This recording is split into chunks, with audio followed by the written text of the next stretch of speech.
9. Unpleasant things seniors do in old age that no one tells you about. Aging is a journey, one filled with wisdom, experience, and profound moments of reflection. Yet there are aspects of growing older that no one talks about. These are the little things that sneak up on you, the habits, behaviors, and struggles that make you feel isolated, frustrated, or even powerless. But here's the truth. Aging does not have to be about decline. It can be about transformation. You are not alone in this, and with the right mindset and approach, you can navigate these challenges with grace and dignity. Let's explore 9 uncomfortable things seniors tend to do in old age, the real reasons behind them, and most importantly, how to overcome them in a way that empowers you to live fully. If you enjoyed this video, give it a thumbs up. Don't forget to subscribe and turn on notifications so you never miss an update. 1. Withdrawing from social life without realizing it. Aging has a way of shifting the landscape of our social lives. The friendships that once filled our days may fade, either due to distance, health issues, or the passage of time. It happens so subtly that we barely notice at first. One missed event turns into 2. A postponed lunch date never gets rescheduled. A morning routine once punctuated by friendly hellos becomes quieter. And then, one day, the silence lingers a little too long, and we realize we've slowly withdrawn from the world. But why does this happen? It's not just about losing friends or struggling with mobility. Sometimes it's the emotional weight of aging that pushes us into solitude. We may fear becoming a burden, worried that our presence isn't as welcome as it once was. Perhaps the people we once confided in have passed on, leaving a void too painful to fill. Other times, the modern world moves so quickly, making us feel like outsiders in a space we once navigated with ease. Yet, isolation is not a natural part of aging. It's a consequence of habits we unknowingly form. The truth is, connection is not something that happens to us. It is something we create. It doesn't require a packed social calendar or extravagant outings. A meaningful life is built on small, intentional moments. Calling an old friend just to hear their voice. Attending a community event, even if it feels a little unfamiliar at first. Striking up a conversation with a stranger in the grocery store, just to remind yourself that kindness is universal. Saying yes to invitations even when you feel hesitant. The hardest part is taking the first step, but once you do, you'll find that the warmth of human connection was never truly lost. It was simply waiting for you to return. If loneliness has crept into your life, pause for a moment and ask yourself, when was the last time I truly connected with someone? If it's been a while, today is a good day to reach out because the world is still waiting for you. 2. Becoming too rigid in your ways. There's a certain comfort in routine. It gives structure to our days, a sense of control in an unpredictable world. But what happens when those routines become walls, keeping us from new experiences, new relationships, and even new joys? Aging can make us feel like we've earned the right to do things our way.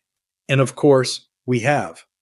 But clinging too tightly to the past can make the present slip away unnoticed. The world changes, people evolve, and the things that once worked for us may no longer serve us in the same way. Yet it's easy to resist change because change requires effort, vulnerability, and sometimes a little humility. Perhaps you found yourself saying, "That's not how we did things back in my day.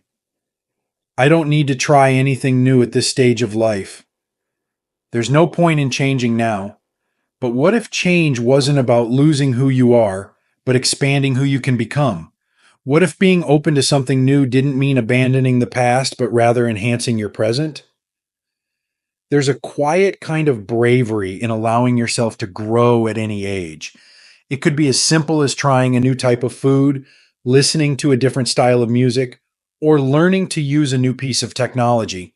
It could mean shifting your perspective, choosing to see younger generations not as different, but as simply walking their own path, just as you did in your time.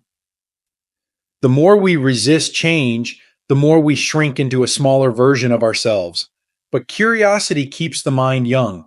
Saying yes to something new, no matter how small, is a declaration that you are still engaged in life. So the next time you catch yourself dismissing something just because it's unfamiliar, pause. Ask yourself, what if this is something I might actually enjoy? You may just surprise yourself, because aging doesn't have to mean closing doors. It can mean opening them wider than ever before. 3. Ignoring new technology and missing out. There was a time when the world felt familiar. The tools we used, the way we communicated, the rhythm of daily life, it all made sense. But now, technology seems to change faster than we can keep up. Smartphones, apps, video calls, smart assistants, things we once saw as luxuries have become everyday necessities. And yet, many seniors resist stepping into this new world, feeling as though it wasn't made for them. It's easy to dismiss technology with a simple, "I don't need it," or "I've lived my whole life without it." But beneath those words often lies something deeper: frustration, intimidation, or even fear. Learning something new can feel overwhelming, especially when it seems like everyone else already understands it. The thought of pressing the wrong button, making a mistake, or appearing out of touch can be discouraging. But here's the truth. Technology is not here to replace the past. It's here to enhance the present. It is not meant to isolate you, but to bring you closer to the people and the world you love. Ignoring it doesn't just mean missing out on conveniences. It means missing out on moments. Moments like seeing your grandchild smile during a video call, reconnecting with an old friend through social media, or effortlessly ordering groceries when leaving the house feels difficult. The key is to start small. Choose one piece of technology that could genuinely make your life easier and take the time to understand it. Ask a loved one for help. Take a free class at a community center or library. Give yourself permission to learn at your own pace.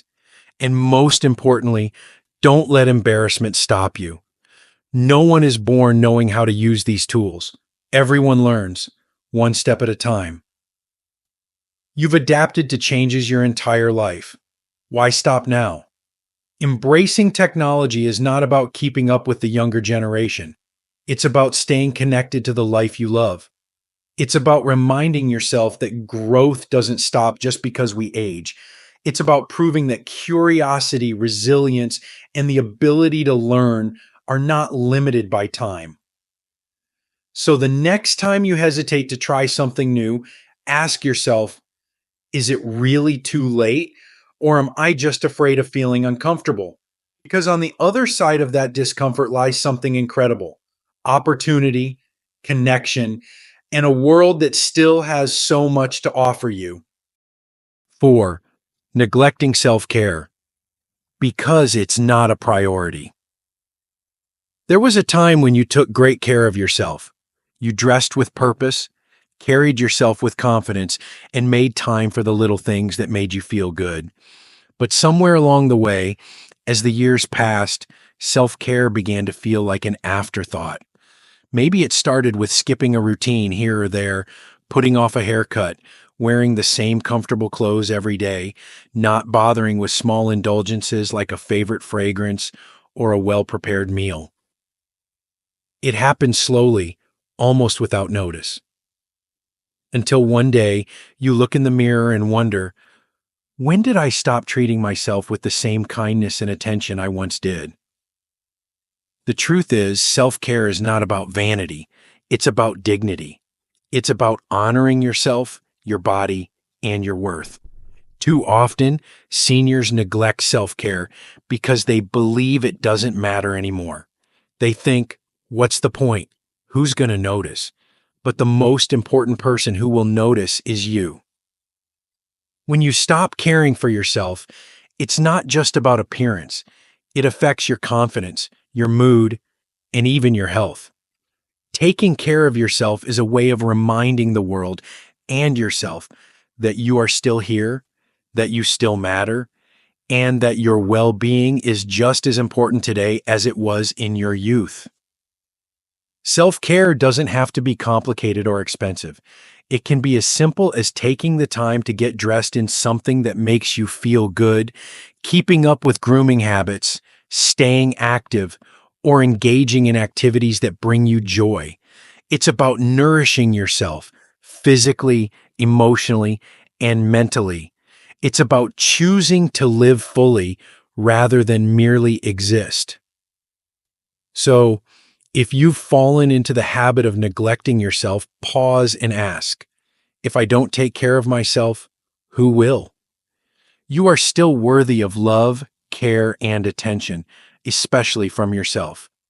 And the moment you start treating yourself with kindness again, you'll realize something powerful. Self-care is not just about looking good.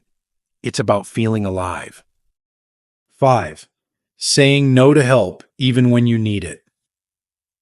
There is a quiet kind of strength in doing things on your own. For decades, you have been the one people relied on, the one who took care of others, made decisions, and carried responsibilities on your shoulders. Independence is not just something you value, it is something you are. But as the years pass, tasks that once seemed effortless begin to feel heavier.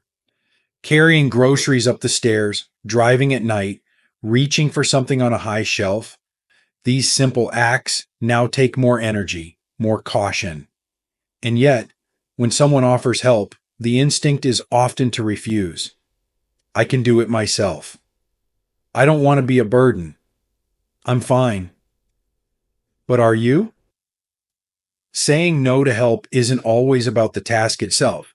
Sometimes it's about the deeper fear of losing control, of feeling dependent, of admitting that time is changing you.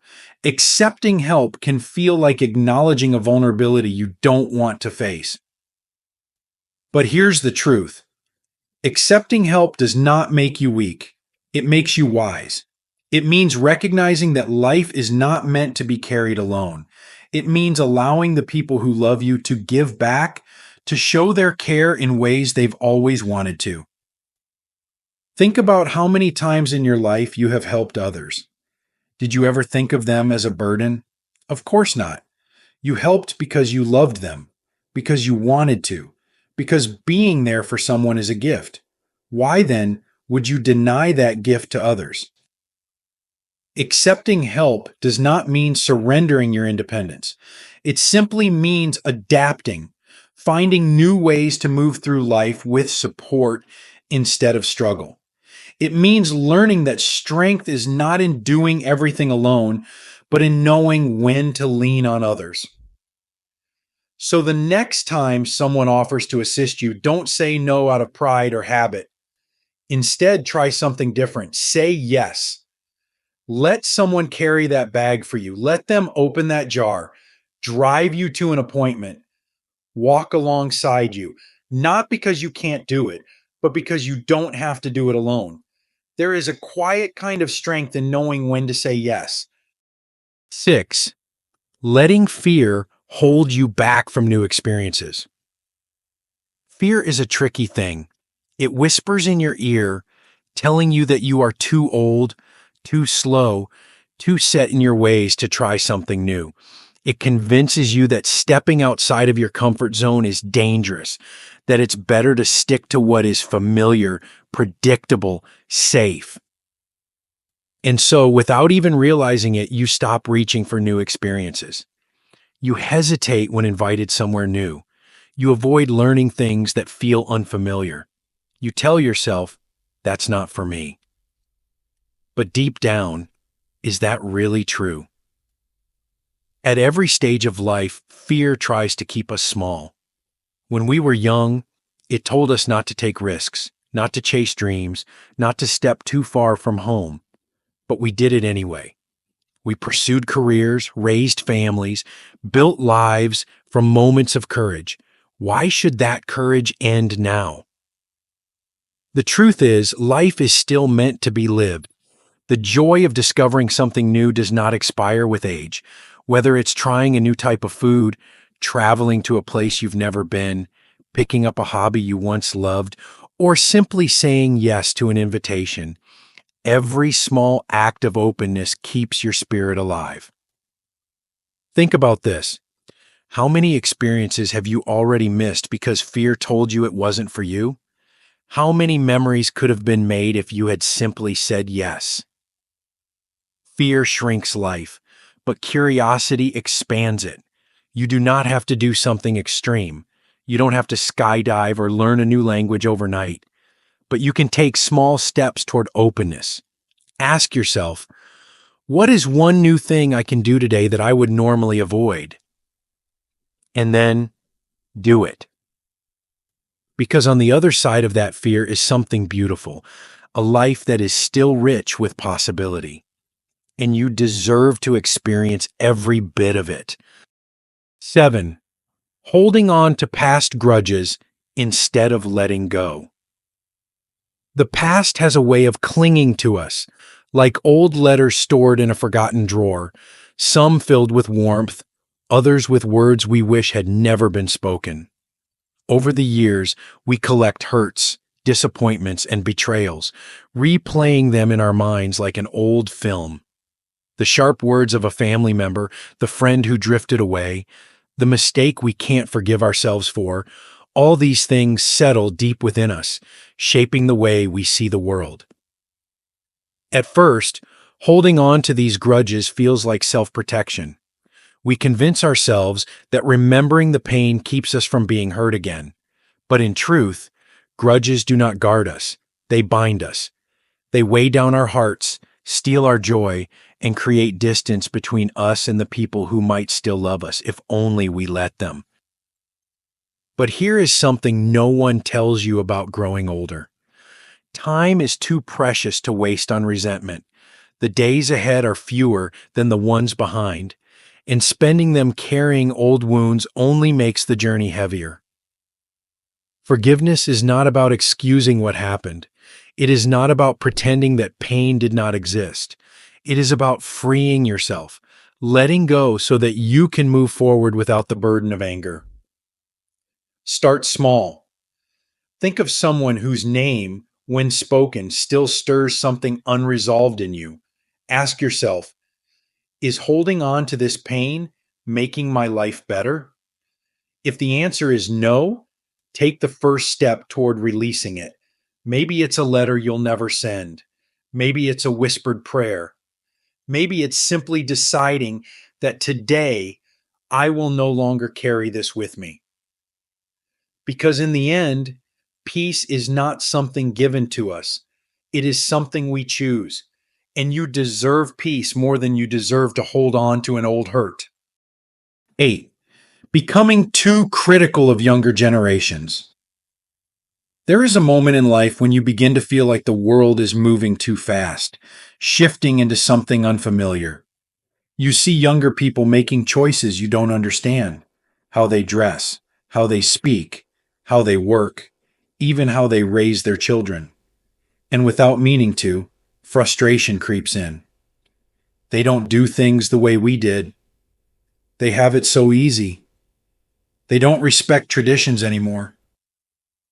These thoughts start small, just passing observations.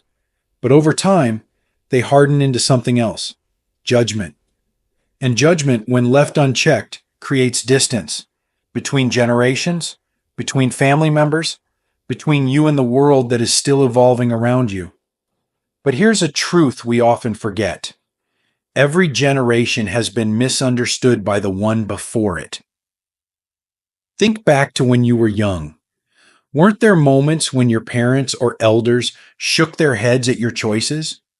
When they told you that your music was too loud, your ideas too radical, your way of doing things too reckless, and yet You moved forward. You built a life on your own terms. You took the wisdom of those before you, but you also carved your own path. Why then do we expect the younger generation to do any differently? The world they are growing up in is not the world we knew. Their struggles are different. Their challenges are shaped by new technologies, new expectations, new pressures that we never had to navigate. Just as we had to adapt in our time, they are adapting in theirs. But criticism does not build bridges, it builds walls. If we only see what they are doing wrong, we miss the opportunity to see what they are doing right. Younger generations are innovative, resilient, and passionate. They care about issues deeply. They challenge outdated ideas. They dream big. They may not always do things the way we did, but that does not mean they are doing them wrong. It just means they are doing them their way, just as we did in our youth. So, how do we shift from judgment to understanding? We listen. Instead of dismissing, we ask. Instead of assuming, we try to understand. Instead of saying, back in my day, try asking, tell me what life is like for you. We do not have to agree with everything they do. We do not have to understand every trend or embrace every change. But if we want to stay connected to our children, our grandchildren, to the world itself, we must stay open. Because here's the truth: younger generations do not need our criticism, they need our wisdom. They need our stories, our guidance, our presence. And the only way to offer those things is to be part of the conversation, not stand outside of it. So the next time you find yourself shaking your head at the way things are now, pause. Ask yourself, am I pushing them away with my judgment or pulling them closer with my understanding? Because in the end, what truly matters is not how different we are, but how much we still need each other. 9. Forgetting to celebrate life's small joys. There is a silent danger that comes with aging. Not illness, not loneliness, not even the loss of physical ability, but something far more subtle. Forgetting how to feel joy. For so many years, joy was tied to big moments: the promotions, the weddings, the first steps of a child, the vacations, the milestones. These were the events that marked the passing of time, the proof that life was moving forward. But as the years settle, those grand moments become fewer, and life becomes quieter. And in that quiet, many seniors unknowingly stop celebrating altogether. The mind shifts from possibility to nostalgia. Instead of looking forward, we look back. Instead of excitement for what's ahead, we focus on what's gone. The first thought in the morning comes about what hurts, what's missing, what has changed. Days become routines, filled with habits but lacking delight. But here's a truth that must not be forgotten. Joy is not something that happens to us. It is something we create. Somewhere along the way, many seniors stop looking for joy in small places. They forget that happiness was never just about the big moments. It was always in the details. It was in the way the morning sun filters through the curtains, in the warmth of a well-worn sweater, in the first sip of coffee, in the sound of birds outside the window. It was in the feeling of turning the pages of a good book, in the laughter of a grandchild, in the familiarity of an old song. But when we stop noticing, these things begin to fade. Not because they disappear, but because we do. We become too caught up in loss, in comparison, in longing for what once was, that we miss what still is. So how do we bring joy back? It starts with a shift in perspective. Instead of focusing on what has been lost, we must train ourselves to see what remains. Gratitude is not a passive feeling. It is an active practice. It requires looking for reasons to be thankful. even in the simplest of things. Wake up and ask yourself, what is beautiful about today? Maybe it's the crispness of the air. Maybe it's the kindness of a stranger. Maybe it's the simple pleasure of putting on a favorite sweater or hearing a familiar voice on the phone. Joy is not hidden. It is everywhere, waiting for you to notice. And once you begin noticing, the next step is participation. Many seniors sit back and watch life rather than engaging with it, but joy thrives in engagement. Cook a meal not because you have to, but because creating something with your hands is an act of care. Play music that moves you. Call an old friend just to hear their laughter. Watch a sunset and let yourself feel awe. Treat yourself to fresh flowers, a small indulgence, a moment of true presence.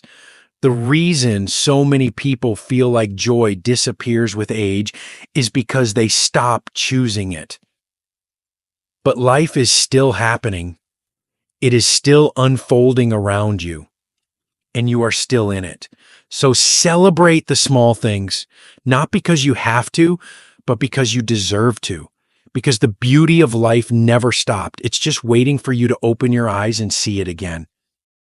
Aging is not about losing. It's about becoming. Aging brings change. Some of it is difficult, some of it unexpected. There are moments of frustration, moments of grief, moments when you wonder who you are in this new stage of life. But growing older is not just about what is taken away. It is also about what is given: wisdom, perspective, the freedom to redefine what truly matters. Yes, there are unpleasant habits that can creep in: the withdrawal from social life, the rigidity of routine, the reluctance to embrace new technology or accept help, the weight of past grudges, the sharpness of judgment, the fear of change. But none of these things define you. They are simply obstacles, things you have the power to recognize and change. Because here's the truth no one tells you: you are still becoming. You are not finished. You are not done growing, learning, or experiencing the world in new ways. You are still someone who can laugh, love, explore, and connect. The story is not over. The best chapters may still be ahead. So choose curiosity over fear, connection over isolation, gratitude over regret. Let go of what no longer serves you. Open yourself to what still can. And most of all, remember that aging is not about fading. It is about living fully and completely for as long as you are here. Because you are still here. And that, above all else, is something powerful. These lessons are meant to inspire you to live fully and authentically. Now, I'd love to hear from you. Take a moment to reflect and share one thing you've learned and plan to apply in your own life. Let's support each other on this journey toward embracing these truths. If you enjoyed this video, please leave a comment with 1. If not, feel free to comment with 0. Your feedback means a lot to us. Don't forget to like, share, and subscribe to our YouTube channel for more content like this. Thank you for watching, and here's to living life on your own terms.